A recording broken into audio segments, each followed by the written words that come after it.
Hello बच्चों, स्वागत है आप सभी का डीएनए सेमेस्टर एग्जाम में। मैं प्रतिका श्रीवास्तव, आपकी जूलॉजी ट्यूटर। बच्चों, आज हम यूनिट नंबर 7 देखेंगे। यूनिट नंबर 1, 2, 3, 4, 5, 6 ये सभी कुछ कवर कर लिया गया है। आप इसको प्लेलिस्ट से जरूर देखें। तो ठीक है बच्चों, हम देखते हैं यूनिट नंबर 7 क्या है हमारा। यूनिट नंबर 7 का नेम है बच्चों बेसिक्स ऑफ कंप्यूटर्स। और बेसिक्स ऑफ कंप्यूटर में भी आज हम कंप्यूटर का इंट्रोडक्शन देखने वाले हैं और कुछ बेसिक सीपीयू के बारे में देखने वाले हैं। सीपीयू जिसको हमारा ब्रेन ऑफ द कंप्यूटर कहते हैं, राइट। हम उसके बारे में थोड़ा देखेंगे। ठीक है, चलिए शुरू करते हैं। इंट्रो देखते हैं कि हमें कंप्यूटर के बारे में क्या पढ़ना।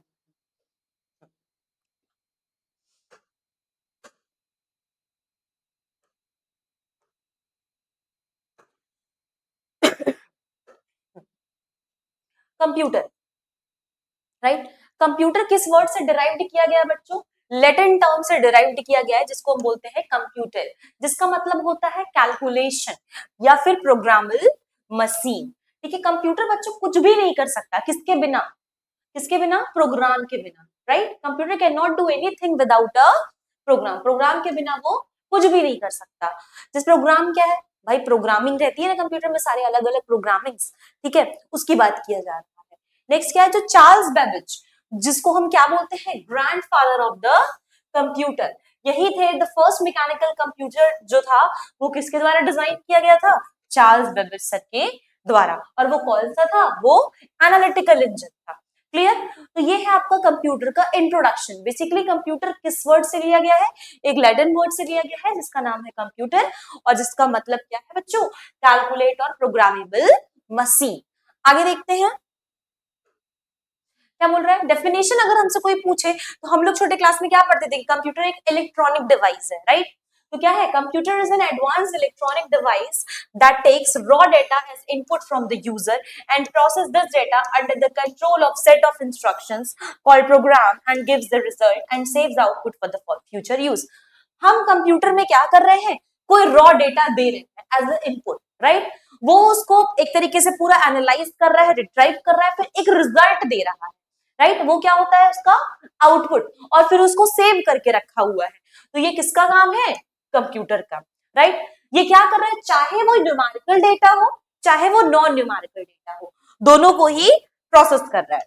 ठीक है, it can process both numerical and non numerical, that is arithmetic and calculations. ये दोनों को ही करता है। जैसे अगर हम ब्लॉक डायग्राम देखिए बच्चों कंप्यूटर का, तो क्या देखने को मिल रहा है? इनपुट डिवाइस मींस जो डेटा हम दे रहे हैं, क्लियर। वो डेटा कहां जा रहा है बच्चों? सेंट्रल प्रोसेसिंग यूनिट के पास। ये सेंट्रल प्रोसेसिंग यूनिट किसको दे रहा है? हमारे कंट्रोल यूनिट को। फिर आकर यहाँ क्या हो रहे हैं? मैथमेटिकल ऑपरेशंस हो रहे हैं। कहां पे? अरिथमेटिक लॉजिकल यूनिट में, ठीक है।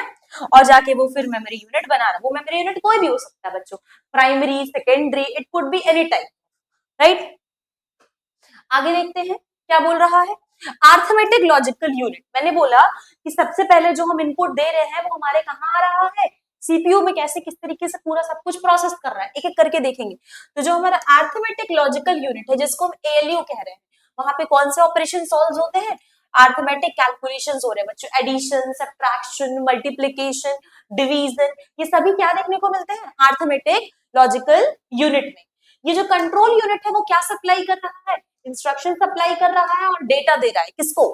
हम डेटा या इंस्ट्रक्शन किसको दे रहे होते हैं? अरिथमेटिक लॉजिकल यूनिट को, कि वो हमारे अरिथमेटिक और लॉजिकल ऑपरेशंस को परफॉर्म कर सके और जो रिजल्ट है वो दोबारा क्या कर सके? स्टोर कर सके। कहां पे? अपने मेमोरी यूनिट में। देखो, जो भी हम डेटा देते हैं, इनपुट दे रहे हैं, वो हमारे एएलयू के पास आ रहा है, फिर कंट्रोल यूनिट में वो रुकेगा। कंट्रोल यूनिट रुकेगा क्योंकि उसको मेमोरी बना के रखना है, और वो मेमोरी किसी भी टाइप का हो सकता है। It could be a primary memory और it could be a secondary memory, अभी आपको देखने को मिलेगा। ठीक है, कंट्रोल यूनिट क्या है? ये सारे पार्ट्स ऑफ द कंप्यूटर को कंट्रोल करने वाले, जैसे कि भाई कौन से इंस्ट्रक्शंस मिल रहे हैं मेमोरी यूनिट से, राइट है। और क्या बोल रहा है? It can determine the storage from which it is store to get the net instructions after the previous instruction has been executed. और क्या कर रहा है? और इन इंस्ट्रक्शंस को डिकोड कर रहा है। ठीक है, क्या क्या समझाया गया आपको यहाँ पर कि जो भी इंस्ट्रक्शंस मेमोरी यूनिट का मिल रहा है वो, साथ ही साथ ये क्या डिटरमाइन कर रहा है? Storage from which it is get to the next instructions after the previous instruction has been executed.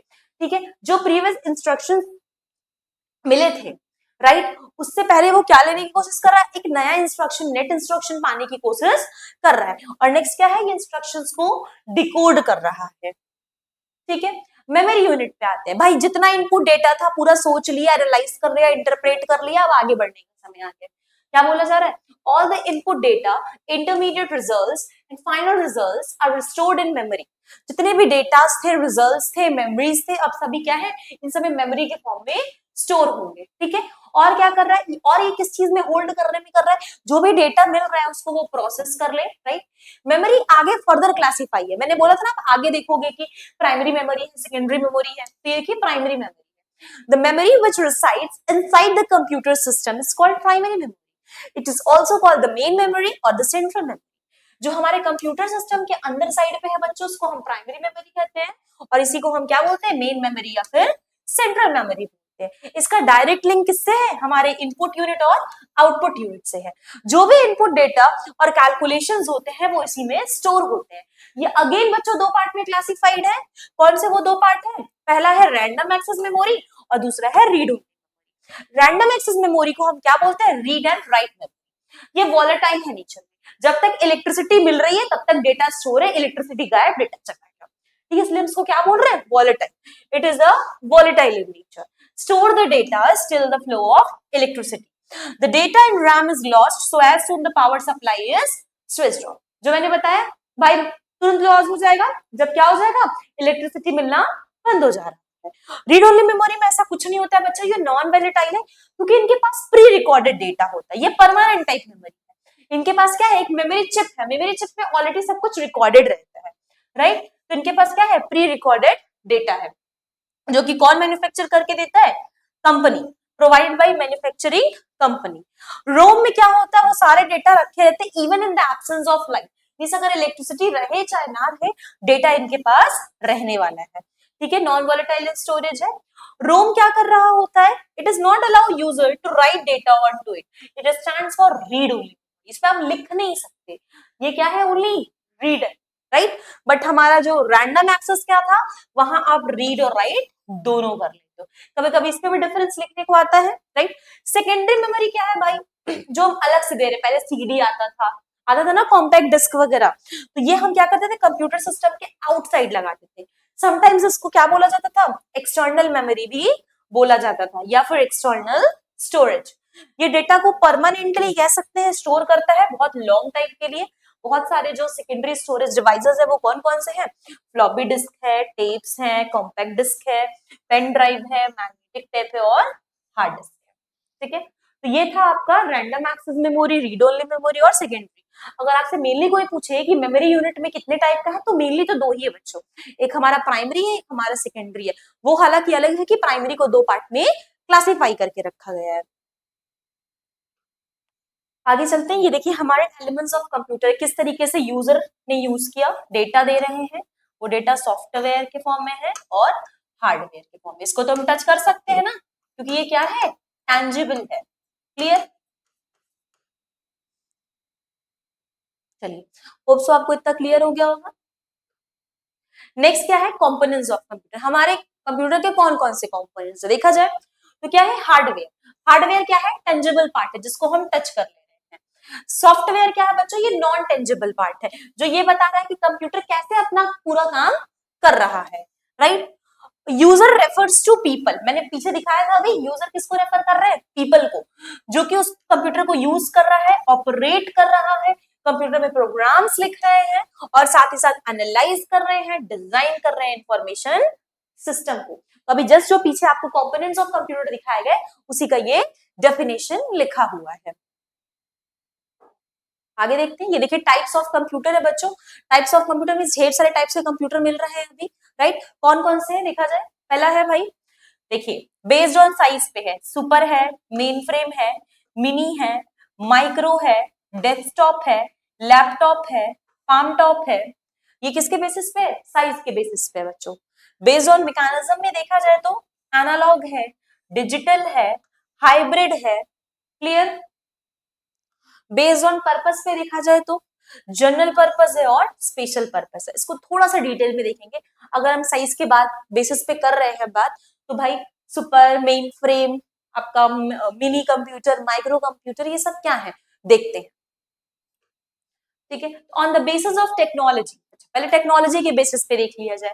क्या है हमारे एनालॉग कंप्यूटर। एनालॉग कंप्यूटर क्या है बच्चों, पहले के टाइम में एनालॉग ही कंप्यूटर चलता था, जिसमें आप देखो पहले इसको ब्रिटिश इंग्लिश में इसको एनालॉग बोलते थे, ये वाला स्पेलिंग लिखते थे। ठीक है, इसमें क्या था कि आपका एक वॉच जैसा होता था, समझ लीजिए, यहाँ पे सब कुछ डेट टाइम ऐसे, अब जैसे स्पीडोमीटर आपको दिखता है बाइक वगैरह में, बिल्कुल वैसा ही ये देखने को मिल रहा होता था।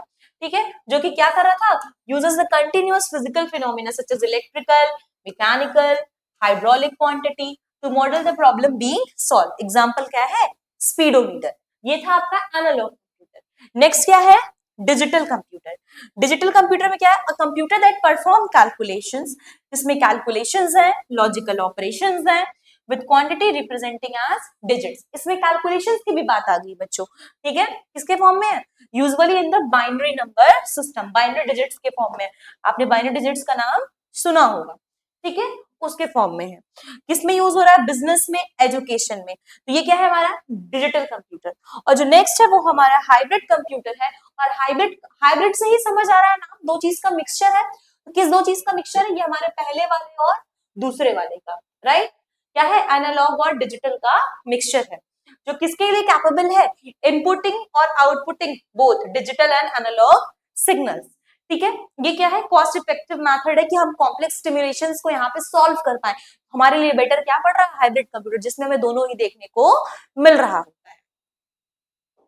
ठीक है, ये देखिए लैंग्वेजेस है, लो लेवल लैंग्वेज है जिसमें मशीन लैंग्वेज है और असेंबली लैंग्वेज है। हाई लेवल में फॉर्ट्रन है, पास्कल है और कोबल है। और मिडिल लेवल में सी है, सी प्लस प्लस है, जावा है, पाइथन आपने नाम सुना होगा। ये क्या है, टाइप्स ऑफ लैंग्वेज जिसपे प्रोग्रामिंग कराई जाती है। ठीक, आगे देखते हैं। चलिए, on the basis of size पे देखते हैं बच्चों, साइज के बेसिस पे हमें कौन कौन से कंप्यूटर मिल रहे हैं। तो माइक्रो है या फिर पर्सनल। आप लोग देखते हो ना, लैपटॉप अपना रहता है, हम कहीं भी हैंडल करके लेके चले जा रहे हैं, डेस्कटॉप लेके चले जा रहे हैं। जो भी पर्सनल है मींस ये सिंगल यूजर के लिए है, जिसमें हम based on a microprocessor, microprocessor के बेस्ड पे इसको हम पर्सनली यूज कर सकते हैं। Use for personal use laptop है और डेस्कटॉप है। नेक्स्ट क्या है बच्चों, mini computer, right. Mini computer क्या है, a multi user computer capable of supporting up to 100 of users simultaneously used in business and colleges. हम ये मल्टी यूजर कंप्यूटर है जिसमें लगभग 100 से ज्यादा लोग काम कर सकते हैं, जो हम कहाँ यूज कर रहे हैं, हम बिजनेस और कॉलेजेस में यूज कर रहे हैं। नेक्स्ट क्या है, मेन फ्रेम कंप्यूटर। यहाँ पर जो है वो हंड्रेड्स और थाउजेंड्स यूजर्स की बात हो गई, हम नंबर ऑफ यूजर्स एक साथ बढ़ा दे रहे हैं। जैसे कि कहाँ यूज हो रहा है मैम, रेलवे में बच्चों यूज हो रहा है, हॉस्पिटल्स में यूज हो रहा है, वो क्या है, मेन फ्रेम कंप्यूटर है। नेक्स्ट है सुपर कंप्यूटर। सुपर कंप्यूटर क्या है भाई, अभी तक का सबसे फास्ट कंप्यूटर है, जिसपे हंड्रेड्स ऑफ मिलियंस इंस्ट्रक्शन हम विद इन अ सेकेंड देते हैं। पर सेकेंड में हम मिलियंस ऑफ इंस्ट्रक्शन प्रोवाइड कर रहे हैं बच्चों। ये सेकेंड कहाँ यूज हो रहा है, वेदर फोरकास्टिंग में, अर्थक्वेक प्रिडिक्शन में। भाई वहां पे कितने नंबर ऑफ डेटाज रहते हैं, हम उसको अगर तुरंत गेन आउट कर रहे हैं इनपुट देने के बाद, दैट मीन्स वो बहुत फास्ट है, वो बहुत फास्ट है, तो हम इसको कौन सा कंप्यूटर कह रहे हैं, हम इसको सुपर कंप्यूटर कह रहे हैं। आगे बढ़ते हैं, on the basis of use. अगर हम यूज की बात करें तो उसमें जनरल पर्पस कंप्यूटर है और स्पेसिफिक पर्पस कंप्यूटर है, राइट। तो चलिए जनरल पर्पस और स्पेसिफिक पर्पस को समझते हैं। General purpose computer are design, किस लिए डिजाइन हुए हैं, to perform a range of task. They have ability to store numerous programs but lack in speed and efficiency. इनके पास बहुत सारे रेंज ऑफ टास्क होते हैं करने के लिए, बट इनके पास क्या है कि ढेर सारी स्टोर न्यूमरस प्रोग्राम्स की भी एबिलिटी, बट इनके पास स्पीड और एफिशिएंसी उतनी ज्यादा नहीं है जितना हमारे स्पेसिफिक पर्पस कंप्यूटर के पास है। नाम से ही समझ आ रहा है बच्चों, जनरल पर्पस, राइट। और अगर जनरल पर्पस है तो जनरल वे में बात कर रहा है, तो स्पीड और एफिशिएंसी उतनी नहीं मिलेगी जितना हमारे स्पेसिफिक पर्पस वाले में मिल रहा होगा। समझते हैं, specific purpose computer are design to handle a specific problem और to perform a specific task. नाम से ही समझ आ रहा है स्पेसिफिक है तो कोई स्पेसिफिक टास्क को कर रहा होगा। ठीक है, a set of instructions is built into the machines. Already machines में ढेर सारे इंस्ट्रक्शंस आपको देखने को मिल रहे हैं। चलिए आगे बढ़ते हैं बच्चों, अब हम आते हैं जनरेशन ऑफ कंप्यूटर पे। आज 5वीं जनरेशन आ गई है, जनरेशन नंबर 1 से पढ़ना शुरू करेंगे और देखेंगे किस किस तरीके से आगे क्या देखने को मिल रहा है, मॉडिफिकेशन कितना तेजी से इवॉल्व हुआ और अब चीजें कितनी स्टैंडर्ड बन चुकी हैं। ठीक है, देखते हैं। सबसे पहला क्या है, जनरेशन ऑफ कंप्यूटर। अगर हम कंप्यूटर की हिस्ट्री में देखेंगे तो अभी क्या देखने को मिलेगा, हम एडवांसमेंट की तरफ आ चुके हैं। कहाँ आ चुके हैं बच्चों, हम ये एडवांसमेंट की तरफ आ चुके हैं of modern computer as the generation of the computer. ठीक है, we are currently on the 5th generation. अभी हम कहां पर हैं, अभी हम 5th जनरेशन पे कंप्यूटर के। So let us look at the important features of this 5 generations of computer. देखा जाए कुछ इंपॉर्टेंट फीचर्स क्या देखने को मिल रहे हैं। पहले जनरेशन में क्या था, दूसरे जनरेशन में क्या है। पहले जनरेशन में क्या था बच्चों, ये पीरियड हमारा 1940 से 1955 का। ठीक है, ये उस टाइम की बात है। This was when machine language was developed for the use of computers. They used vacuum tubes. Vacuum tubes क्या है, जिसमें ढेर सारा हीट प्रोवाइड किया जा रहा था, हाई इलेक्ट्रिसिटी। ठीक है, for the circuitry, for the purpose of memory they used magnetic drums. एक मेटल कह सकते हैं, बहुत ज्यादा मैग्नेट से कोटेड था, मैग्नेटिक ड्रम का यूज हो रहा था। These machines were complicated, large and expensive. उस टाइम पे ये मशीन, आप खुद सोचो, मैग्नेटिक ड्रम से कितने मैग्नेट्स यूज होंगे, मेटल कोटेड है, साथ ही में हाई एनर्जी हीट दे रहे हो। ठीक है, तो कॉम्प्लिकेटेड तो है, साथ में बड़ा भी है और एक्सपेंसिव भी है। ठीक है, they were mostly reliant on batch operating systems and punch cards. As output and input devices, magnetic tape and paper tapes were implanted. Output और input के लिए क्या यूज हो रहा था आपका, magnetic tape and paper tape. For example क्या है आपका, ENIAC, UNIVAC, EDVAC and so on. ठीक है, यूनिवर्सल कंप्यूटर यूज हो रहा है। ठीक है, इलेक्ट्रॉनिक डिजिटल वर्सटाइल यूज हो रहा है। इस तरीके से आपको देखने को मिल रहा है।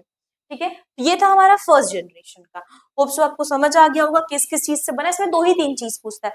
पहला तो किस किस जनरेशन तक था, क्या आपका इनपुट और आउटपुट में यूज हो रहा है बच्चों, और साथ ही साथ वैक्यूम ट्यूब्स यूज हो रहे हैं हाई इलेक्ट्रिसिटी के लिए, हीट प्रोवाइडेंस के लिए, और साथ ही साथ आपको क्या देखने को मिल रहा है, मेमोरी में मैग्नेटिक ड्रम का यूज किया जा रहा है। तो ये था आपका जनरेशन ऑफ कंप्यूटर में पहला जनरेशन। अब हम देखने वाले हैं दूसरे जनरेशन को। सेकेंड जनरेशन क्या है भाई, ये था हमारा 1957 से लेके 1963 तक।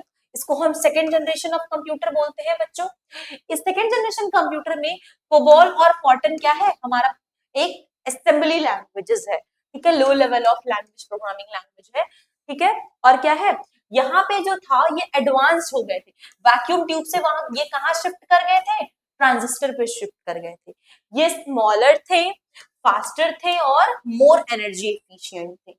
ठीक, इनके पास एडवांस था, ये बाइनरी से कहां पहुंच गए, असेंबली लैंग्वेजेस पे पहुंच गए।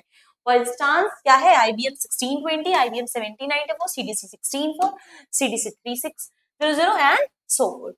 ये आपको क्या देखने को मिल रहा है, सेकेंड जनरेशन। नेक्स्ट है आपका थर्ड जनरेशन। चलिए थर्ड जनरेशन समझते हैं। The hallmark of this period is 1964 to 1975। अब यहाँ किसका डेवलपमेंट हो चुका है, आईसी का। आईसी क्या है भाई, इंटीग्रेटेड सर्किट है। ठीक है, a single integrated circuit is made up of many transistor. वहां तो शिफ्ट हुआ था ट्रांजिस्टर पे, यहाँ ढेर सारे ट्रांजिस्टर ही लगा दिए गए हैं। ठीक है, जो क्या कर रहा है, which increases the power of computer while simultaneously lowering its cost. अब आप सोचो कंप्यूटर के पावर को बढ़ा दिया है बच्चों, तो इनके जो इनकी प्राइस बहुत ज्यादा हाई थी वो कम कर दिया गया है। ठीक है, ये जो कंप्यूटर थे बहुत क्विकर थे, स्मॉलर थे, मोर रिलायबल थे, लेस एक्सपेंसिव थे अपने पहले वालों से। मतलब कि पहले जनरेशन और दूसरे जनरेशन के कंपेयर में ये क्या कर रहे थे, थोड़े हमें चीप रेट पे मिल रहे थे। ठीक, हाई लेवल प्रोग्रामिंग लैंग्वेज यहाँ पे यूज होने लगा, जिसमें हमारा फोर्टन आता है 1 to 4, कोबिल है, Haskell PL1 है, were utilized. For example, the IBM 360 series, the Honeywell 6000 series and the IBM 370/168 series. ये आपको थर्ड जनरेशन में देखने को मिला। ठीक है, अब हम फोर्थ जनरेशन पे देखते हैं क्या क्या है। फोर्थ जनरेशन में बच्चों आपको क्या देखने को मिल रहा है, ये जो इन्वेंशन हुआ हमारा माइक्रो प्रोसेसर का, वो कब आया, फोर्थ जनरेशन में। ठीक है, ये ईयर जो था 1971 से लेके 1980 18 डोमिनेट कर रहा था फोर्थ जनरेशन में, जहां हम C++, जावा ये सब प्रोग्रामिंग लैंग्वेज को यूटिलाइज कर रहे होते हैं बच्चों। और ये जनरेशन ही क्या है, कंप्यूटर का जनरेशन है। इसमें क्या देखने को मिल रहा है, star 1000, PDP 11, Cray 1, Cray XMP, Apple 2। This was when, ठीक है, this was when fourth generation is, ये टाइम था हमारे फोर्थ जनरेशन का। होप सो आपको फोर्थ जनरेशन भी समझ आ गया होगा बच्चों, किस तरह माइक्रो प्रोसेसर्स पे चलेंगे हम इंटीग्रेटेड सर्किट से। अब अपने लास्ट जो कि अभी चल रहा है फिफ्थ वाले पे, उसको देखेंगे, ठीक है। ये क्या है, fifth generation. This computer have been utilized since 1980। 1980 से हम इसको यूज कर रहे हैं बच्चों, और अभी तक यूज कर रहे हैं। सोच लीजिए, फिफ्थ जनरेशन वाला हम 1980 से यूज कर रहे हैं और अभी तक यूज कर रहे हैं, ठीक है। This is the present and the future of the computer world, कि अभी का और आने वाले भविष्य दोनों का ही क्या है, future of the computer world. इसका डिफाइनिंग एस्पेक्ट क्या है, आर्टिफिशियल इंटेलिजेंस। आज सब कुछ किस पे हो गया है, एआई पे। क्लियर है। The use of parallel processing and superconductor, parallel processing and superconductor are making this is a reality and provide a lot of scope for the future. हम क्या कर रहे हैं, अभी के प्रेजेंट टाइम में हम सुपर कंडक्टर का यूज कर रहे हैं, पैरेलल प्रोसेसिंग का यूज कर रहे हैं, किस लिए, कि हमें ढेर सारे फ्यूचर्स में स्कोप इसके देखने को मिले। आगे क्या है, fifth generation computer use UNCI, ultra large scale integration technology. This are the most recent and sophisticated. वहां C प्लस था, यहाँ C++ है, जावा है, नेट है, more programming languages are used. For instance notebook, ultrabook and so on. ये क्या है आपका फिफ्थ जनरेशन जो अभी चल रहा है। होप सो आपको फिफ्थ जनरेशन क्लियर हो गया होगा। आगे बढ़ते हैं, अब हम कंपोनेंट्स ऑफ कंप्यूटर पे चलेंगे। तब तक आप एक बार इसको नोट कर लीजिए।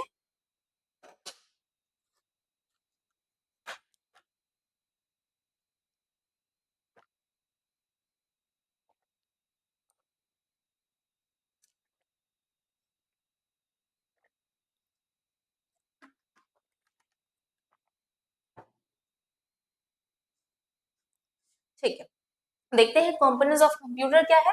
कंप्यूटर क्या है बच्चों, एक डिजिटल इलेक्ट्रॉनिक मशीन है। बता दिया गया था कैसे, इनपुट है, डेटा एनालाइज कर रहा है, इंटरप्रेट कर रहा है, आउटपुट रिजल्ट दे रहा है, स्टोर कर ले रहा है, right. That can be program to carry out sequences of operation known as programs. ठीक है, ये क्या कर रहा है, एक इलेक्ट्रॉनिक मशीन है जो कि ढेर सारे ऑपरेशंस को परफॉर्म कर रहा है, जिसको हम क्या बोल रहे होते हैं, हम उसको प्रोग्राम बोल रहे होते हैं।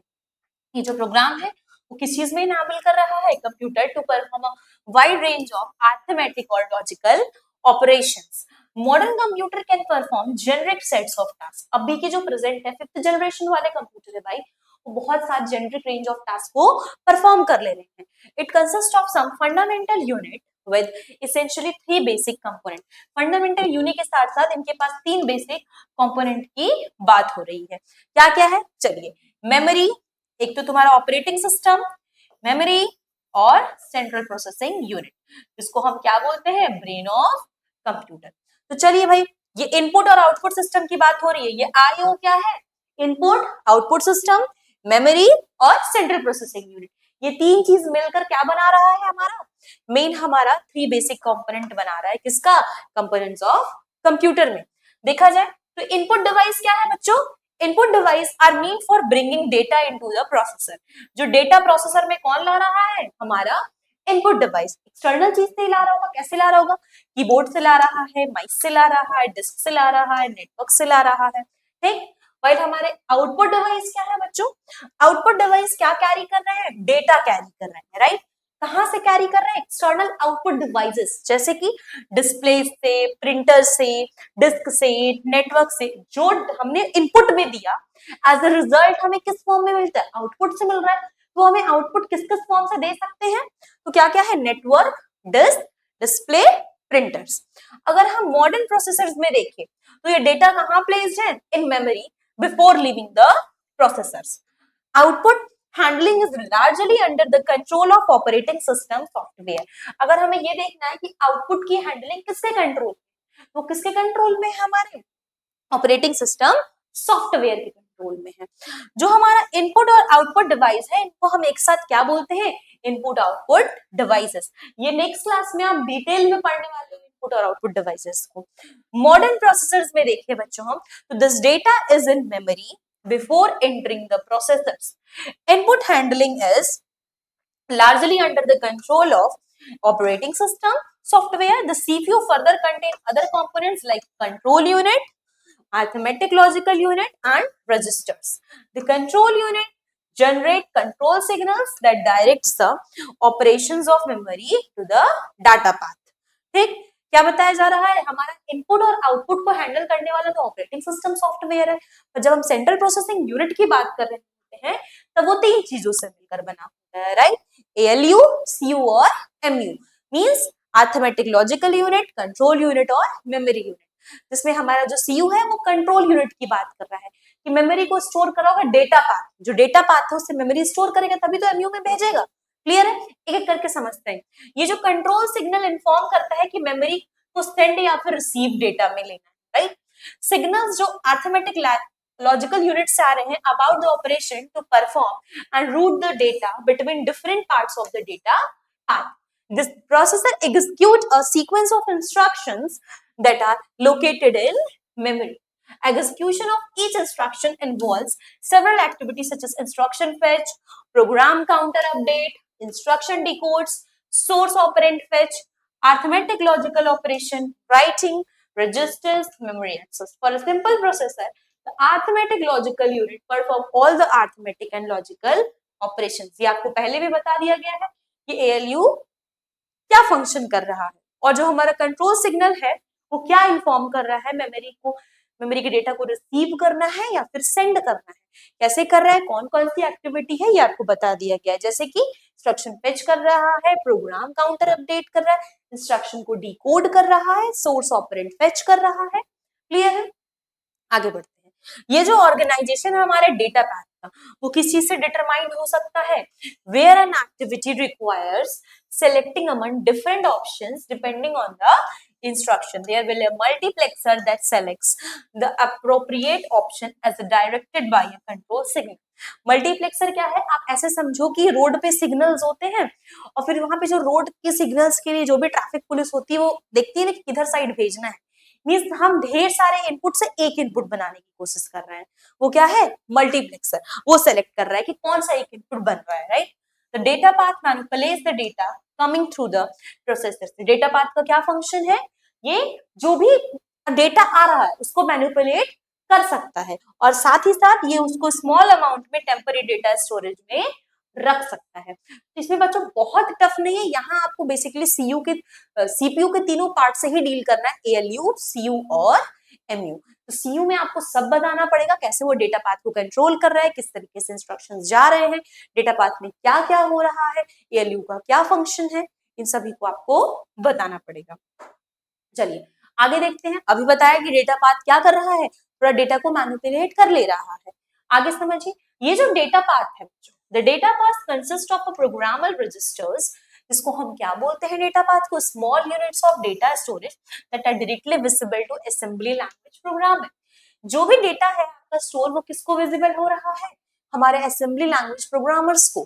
प्रोग्राम काउंटर क्या है बच्चों, जो ये बता रहा है कि कौन सा इंस्ट्रक्शन हमें फेच करना है, मींस कौन सा अगला इंस्ट्रक्शन हमें एग्जीक्यूट करना है, वो किसके हाथ में है, प्रोग्रामिंग सेंटर्स के हाथ में है। मल्टीप्लेक्सर्स क्या है बच्चों, जो ढेर सारे इनपुट से एक इनपुट में लेकर आ रहा है डेटा को और उसको रूट कर रहा है थ्रू द डेटा पाथ, वो क्या है, मल्टीप्लेक्सर्स।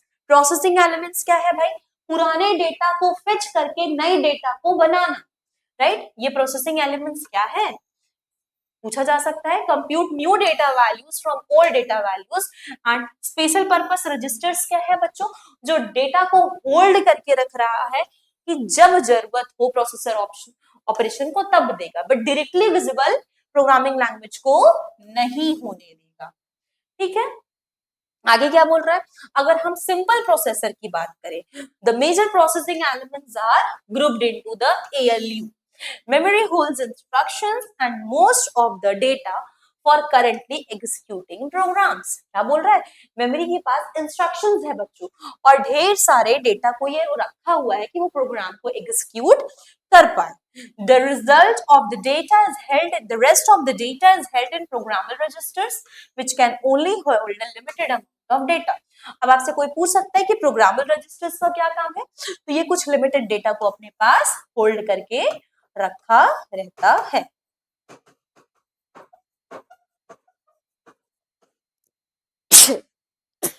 सॉरी, ठीक है बच्चों, होप सो आपको यहाँ तक क्लियर हो गया होगा कि क्या है हमारा data path, processing elements, programming centre, multiplexers, programmable register.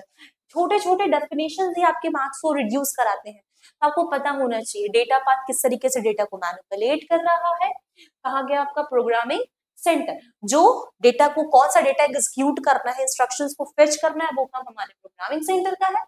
Processing elements क्या कर रहा है, नए वैल्यूज डेटा बना रहा है पुराने वैल्यूज डेटा से। स्पेशल पर्पस रजिस्टर्स क्या कर रहा है, होल्ड कर रहा है डेटा को for the processor information, but ये डायरेक्टली लिंक नहीं है हमारे असेंबली लैंग्वेज से। और क्या है, प्रोग्रामेबल रजिस्टर्स क्या कर रहा है, ये भी डेटा को होल्ड कर रहा है but limited amount of data को होल्ड कर पाता है। क्लियर है, आगे बढ़ते हैं। ये देखिए, ये आ गया बच्चों आपके सामने पूरा एक तरीके से। देखिए रजिस्टर्स है लास्ट में, जो कि आपने पास रखा था लिमिटेड डेटा को होल्ड करके, ये था ना लिमिटेड डेटा होगा। देखिए ये इनपुट डाला गया, सेंट्रल प्रोसेसिंग यूनिट में आपका सीयू है, अरिथमेटिक है, रजिस्टर्स है, लास्ट में आपका आउटपुट, और कुछ मेमोरी यूनिट में ये बना के रखा है। ये मेमोरी प्राइमरी भी हो सकती है और सेकेंडरी भी। अब तो आपको पूरा क्लियर हो गया होगा इन शॉर्ट वाइज फॉर्म में, ठीक है। ये देखिए किस तरीके से बना हुआ है, ये सीपीयू है जिसको हम टच कर पा रहे हैं, that is our hardware. Clear, ये देखिए क्या क्या दिख रहा है, फ्लॉपी डिस्क है, हीट स्लैक है, ऑप्टिकल डिवाइस है, रैम है, प्रोसेसर है, मदरबोर्ड है, पावर सप्लाई है, सिस्टम फैन है। तो ये सब हमारे क्या है, कुछ बेसिक पार्ट्स ऑफ कंप्यूटर है। अगर आप आज इंट्रोडक्शन बेसिक्स का देख रहे हो तो होप सो आपको यहाँ तक क्लियर होना चाहिए। तो होप सो बच्चों आपको क्लियर हो गया होगा। मैं बता दूं, उससे क्वेश्चंस आपसे डायरेक्टली एमसीक्यू के फॉर्म में पूछ सकता है। इनपुट डिवाइस क्या, आउटपुट डिवाइस क्या, 4 एग्जाम्पल देके पूछ लेता है, ठीक है। आपका बहुत अच्छे से पूछ सकता है सीपीयू के बारे में, जो डेटा पाथ पढ़े, प्रोग्राम सेंटर पढ़े, मल्टीप्लेक्सर्स पढ़े, रजिस्टर्स पढ़े। तो होप सो आपको क्लियर हो गया होगा इतना।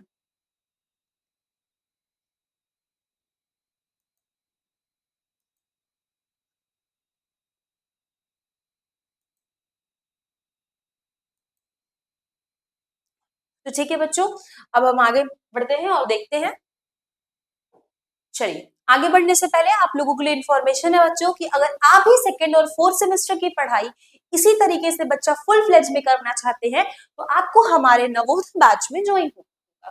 ठीक है, कैसे ज्वाइन हो गया, आप अपने फोन के प्ले स्टोर ऐप पे डीएनएस एजुकेयर ऐप को डाउनलोड करोगे, ठीक है, जहां आपको क्या क्या देखने को मिलने वाला है बच्चा, ऑनलाइन इंटरेक्टिव क्लासेस देखने को मिलेंगी, लाइव डाउट सेशंस मिल रहे होंगे, क्लास नोट्स पीडीएफ के फॉर्म में मिल रहे होंगे, पीवाईक्यूज मिलेंगे आपको सारे यूनिवर्सिटीज के, unit wise one shot revision मिलने वाला है बच्चों आपको। और मैं बता दूं आपको, जो क्लासेस यहाँ पढ़ाई जा रही है उसके भी फ्री नोट्स आपको कहाँ मिलने वाले हैं, हमारे डीएनएस एजुकेयर ऐप पे मिलने वाले हैं।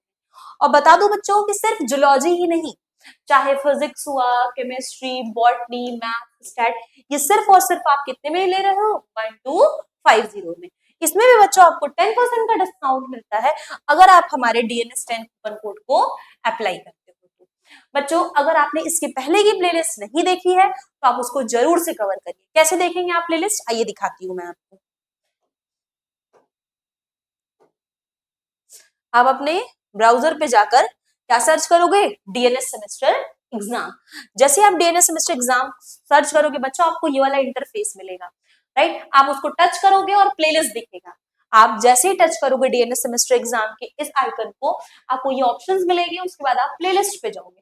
प्लेलिस्ट पे जाओगे बच्चों तो आपको इस तरीके से सारे प्लेलिस्ट देखने को मिल रहे हैं। चलिए हम जूलॉजी का ही दिखाते हैं आपको। ये हमारा जूलॉजी 4th सेमेस्टर का प्लेलिस्ट है, राइट। ये देखिए जितने भी वीडियोस हैं वो यहाँ आपके अपलोडेड है। और अभी बच्चों जो अपकमिंग वीडियोस आने वाले हैं वो भी आपको इसी तरीके से प्लेलिस्ट में देखने को मिलेगा। ये तो आपका 4th सेमेस्टर है बच्चों, राइट। आइए हम आपको 2nd सेमेस्टर दिखाते हैं। ये रहा आपका जूलॉजी का 2nd सेमेस्टर के लेक्चर्स, राइट। देखिए, और इधर भी जो भी अपकमिंग लेक्चर्स आने वाले हैं आपको यही देखने को मिलेंगे। सिर्फ बच्चों ऐसा नहीं है कि जूलॉजी ही, आप देखिए मैथ्स, आपके फिजिक्स, बॉटनी, सभी की प्लेलिस्ट आपको देखने को मिलेगी। आप वीडियो को इजीली देख सकते हो इस प्लेलिस्ट से जाकर। तो तो ठीक है, हम अपने टॉपिक पे आते हैं। होप सो बच्चों आपको आज की क्लास बहुत अच्छे से समझ आ गई होगी। अगर आपको कहीं डाउट है तो आप कमेंट करके जरूर पूछिएगा। फिर मिलेंगे नेक्स्ट लेक्चर में नए टॉपिक के साथ। अभी तक के लिए लेक्चर को एंड करते हैं। Thank you.